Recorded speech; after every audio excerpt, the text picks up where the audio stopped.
ஆஸ்திரேலியாவில் வெளிநாடு வாழ் இந்தியர்கள் ஏற்பாடு செய்திருந்த பிரம்மாண்ட விழாவில் உரையாற்றிய மோடி இந்தியாவின் பெருமைகளை எடுத்துக் கூறி பெருமிதம் கொண்டார்.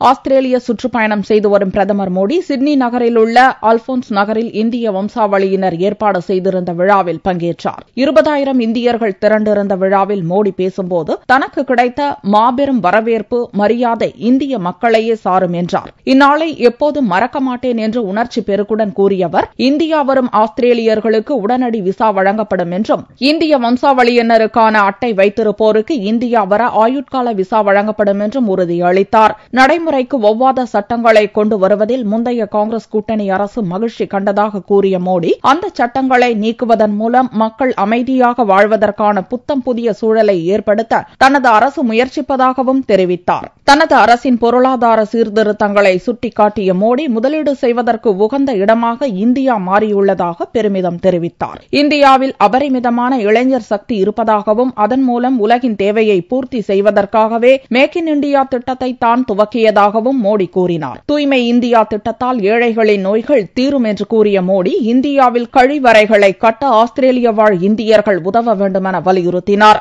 இந்தியா ஆஸ்திரேலியாவை கிரிக்கெட் தான் இணைத்தது என்று கூறிய மோடி, கிரிக்கெட் இன்றி இந்தியாவும் ஆஸ்திரேலியாவும் இருக்க முடியாது என்றும் தெரிவித்தார். முன்னதாக ஆஸ்திரேலிய முன்னாள் கிரிக்கெட் வீரர் பிரெட்லி விழாவில் கலந்து கொண்டு இந்திய கலாச்சாரத்தின் மீது தனக்கு ஏற்பட்ட அபிமானம், இந்தியர்களின் அன்பு குறித்தும், இரு நாடுகளிடையேயான கிரிக்கெட் உறவு குறித்தும் பேசினார்.